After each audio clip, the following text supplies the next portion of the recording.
Well, good morning and welcome back to the Broadcast Retirement Network. I'm Jeff Snyder and this is BRN AM for Wednesday, September 23rd, 2020. And here are our top stories. Back to school is stressing parents and students' finances and peace of mind. And the new payroll tax holiday is a major tax headache for federal and military. Well, joining me now to discuss this and more is Tara Falcone. She is the founder of Rise Up. Tara, always a pleasure talking with you. Thanks so much for joining us this morning. Thank you so much, Jeff. It's always a pleasure to be here. So let's dive in because I love your expertise and experience with helping those in college, but also the military aspect. And we're going to save the military aspect for the second part of the show. Let's talk about these financial stresses that many Americans are feeling. And schools are back in session. What are students feeling? What are parents feeling right now? Well, I can speak specifically to the college experience because that's the primary audience that we serve. It's really interesting. I mean, the students are being incredibly resilient, but I would say they're also getting very creative with how they are going about their studies. So while many of them may not have seen a decrease in tuition, a lot of them are finding creative ways to save on things like room and board by studying remotely in a kind of a fun, cheaper location. So I know many students that have actually banded together to kind of get, a large Airbnb, let's say, in, somewhere in the middle of the country where it's pretty cheap to stay. And they're splitting the costs all together. And they're kind of having this like cool, college house where they're all, taking their classes online and saving money at the same time. So that's part of the way. But I do know there are a number of, majority, I think, of families around the country who are really struggling with just the increased costs that they're incurring with regard to education. So that can come in the form of, having to increase or pay for higher internet speeds, for example, just an ongoing cost. But then also all of these additional technology costs that they're now having to incur if their schools are not providing, access to that technology. I know many schools are providing laptops or iPads for students to use, but some are not. And so, many families are having to go out and purchase those things. And then, additionally, either increased cost of daycare or childcare so that those students can study remotely, or in many cases, one of the parents has had to decide to leave their job so they can stay home with the child while they are doing remote education. And unfortunately, I think that's going to have a long-standing, lingering impact, specifically on women's wealth going forward, because they're the ones, I think, shouldering the brunt of this work. Yeah, let's talk about that a little bit because I think there is a clear issue here. If women are doing some of the a lot of the child rearing and even educating, right? A lot of people who have families have to devote time away from work and studying and teaching the children, and women are, as you said, overwhelmingly put in that position. Yeah, absolutely. I think my husband and I were talking about it. We do not have children yet, but if we did, I would sort of be the clear person that would have to stay home with them and make sure that they were getting their work done because he's in the military. The military is not very forgiving with allowing that service member to stay home and ensure that their child is getting the proper education. So that, that responsibility would fall on me. And I think that's really the case that we're seeing around the country in many families is that, essentially the person who earns the most income, which, just so, in our society, unfortunately, with the gender wealth gap, is generally the man in the relationship. They're the one that is continuing to work while, the mom is the one that's staying home and taking care of the children. And so, I don't know what we're going to do going forward. Unfortunately, none of those things or support for those things haven't really been in any of the legislation that's been passed or is being considered to be passed. So it's an interesting predicament for sure. And I know that educators especially are doing the best that they can. They don't want to be in this position either. They would much rather be in the classrooms teaching their children. But unfortunately, with distancing guidelines, that's not possible right now. Are you seeing, Tara, you mentioned the resiliency of these kids, and it's absolutely amazing, especially those, and maybe not college age kids, but millennial generation who underwent the Great Recession. And certainly they've had to be resilient on two occasions and probably will continue to have to be. But, it's amazing to see the resolve that kids have in dealing with all these extraordinary circumstances, including banding together to live in a house. I hope it's not like Animal House, if you recall the movie with John Belushi, but I hope it's a little bit more refined than that. It's much more refined. At least the students that I have spoken to, one of them is in Hawaii, for example. The group of them have gotten together and they're staying in this like big, beautiful house in Hawaii. And it's crazily enough much cheaper than staying on campus. And so, I've been working with her remotely from Hawaii, and yeah, they're doing great. And I think that it really speaks to this generation and just how quickly they've had to adapt to everything that has been thrown their way. I think technology and the advancements that we've experienced as a generation have kind of prepared us for that, right? Things just move so fast, things change so fast. So we are very adaptable, kind of chameleons, if you will. But yeah, I mean, it's a doozy that our generation has been handed between the first recession and then student loan debt and now this.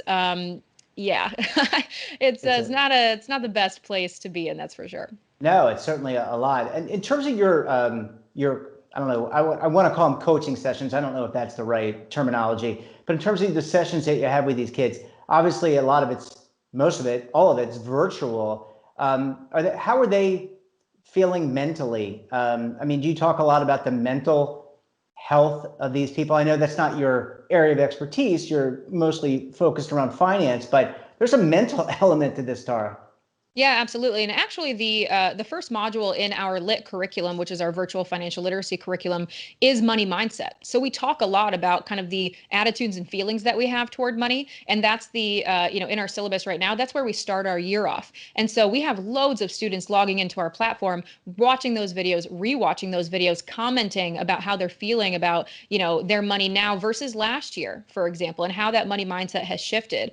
And really, it's all about defining what you want and then putting a plan in place to get there. And for me, specificity really squashes uncertainty. That's what I teach them. So if they're feeling, really uncertain and kind of scared about their financial future, I tell them the best thing they can do is define their endpoint. Where are they trying to go? And then figure out a plan to get there. Make those steps much more digestible. And all of a sudden, you'll start to kind of calm down and it'll feel much more manageable versus this, big, crazy, scary thing that's swirling in your head. Yeah, and I've heard, this is maybe not as a good analogy, but I've heard Navy SEALs talk about their training, and they talk about how do you eat an elephant? It's little bites. And I think that for all of us, it can be so overwhelming if you have this pile of debt, or you're trying to think about what you're going to major in, or where you're going to take your career, or how you're going to get promoted.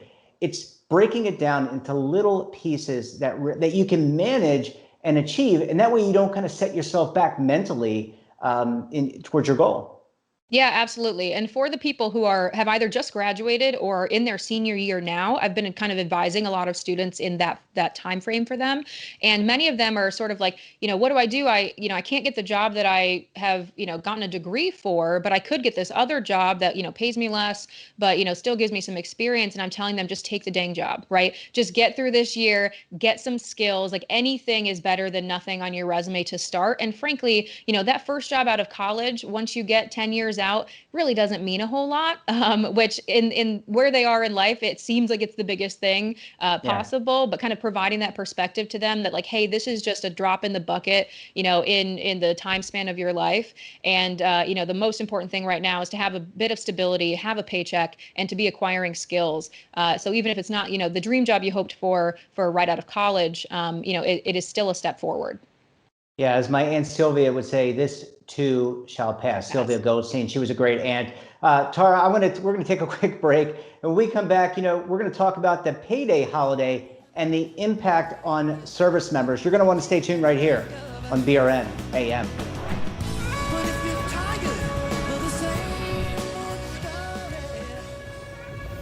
Imagine a new television network that will make you richer, healthier, and in control of your financial future.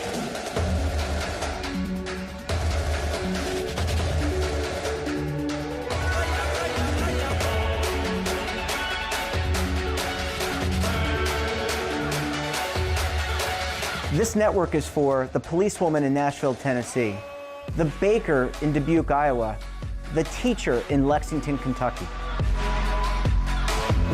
We want to make the idea of savings and retirement culturally relevant. But what do you see as a defining issue of the midterms? especially for the smaller businesses. I mean, they are the lifeblood of the American economy.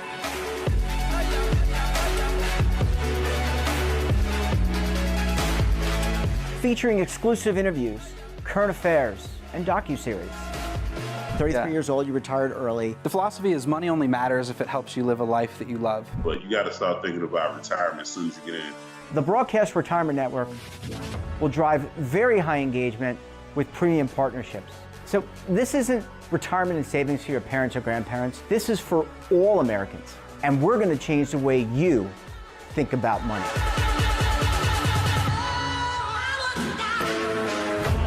Welcome to the next frontier of retirement and savings. This is BRN, the Broadcast Retirement Network. The windows on our homes, they protect us and the ones we love, but they do much more. At Renewal by Andersen, making your home more comfortable is at the center of every window we make. It's why we custom build our windows in America and install them in as little as 1 day. It's why we build our frames with exclusive Fibrex composite material that's 2 times stronger than vinyl. It's why our glass helps keep your home warmer in winter, cooler in summer, and quieter all year long. It's why we stand behind every window with a 20-year limited warranty.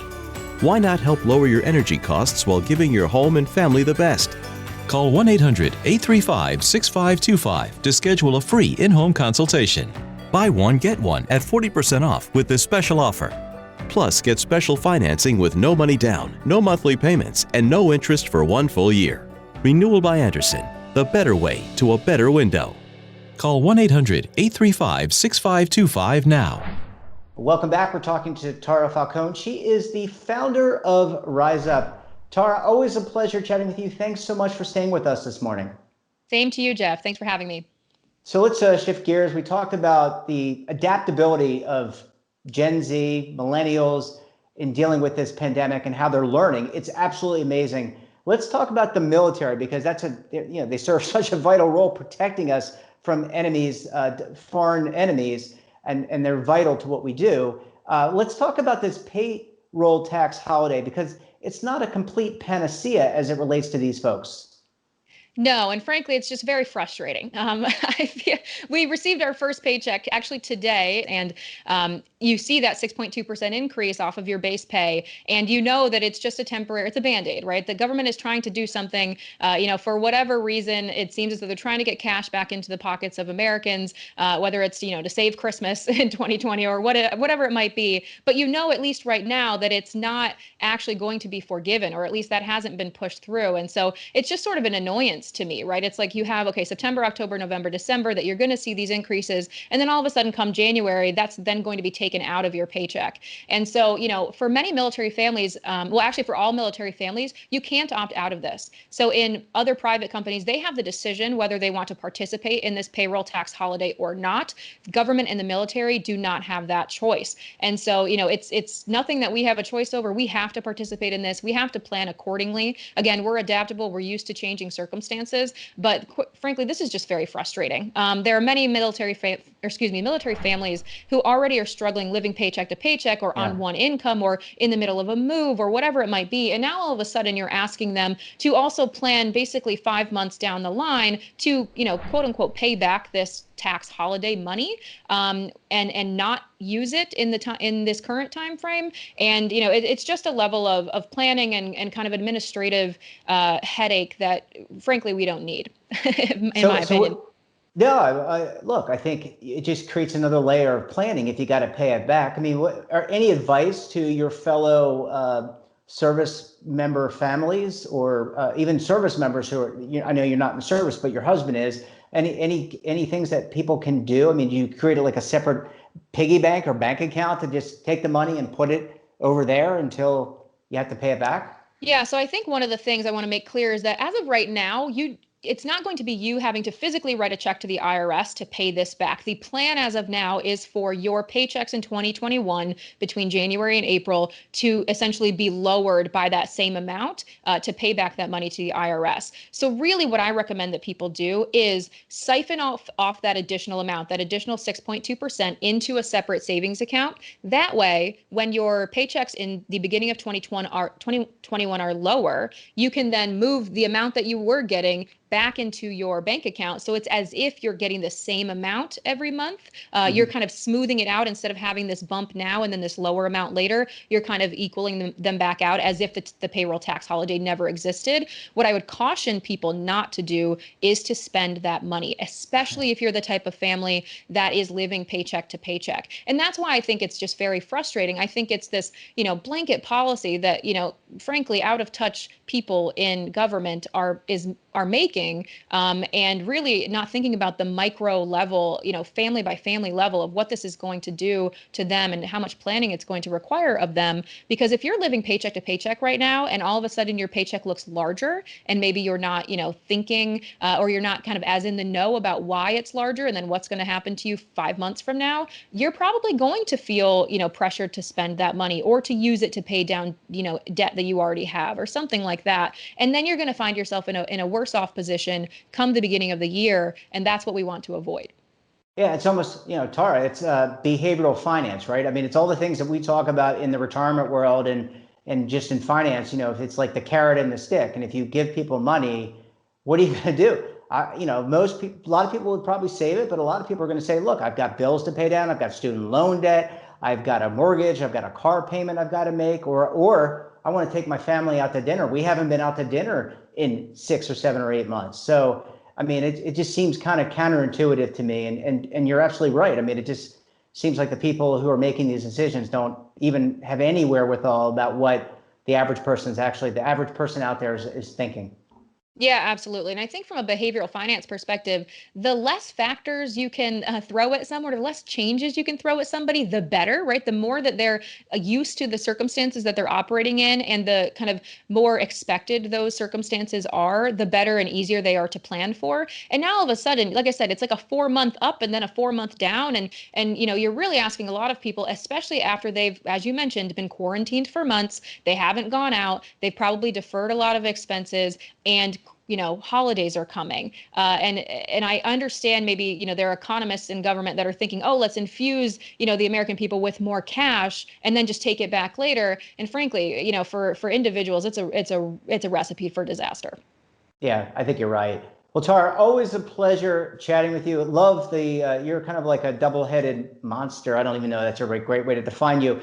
But we can talk about college and kids and in college and what their finances are, and then we can pivot and talk about the military. Always great seeing you. We'll look forward to having you back on the program very soon and talk to you soon. Thanks, Jeff. And that wraps up this episode of BRN AM. Have a topic of interest or someone you think we should talk to? Drop us a line. And don't forget, for all the news in retirement, markets, technology, personal finance, and more, all in one easily accessible place, check out today's edition of The Morning Pulse. So until tomorrow, I'm Jeff Snyder. Stay safe, keep on saving, and don't forget, roll with the changes.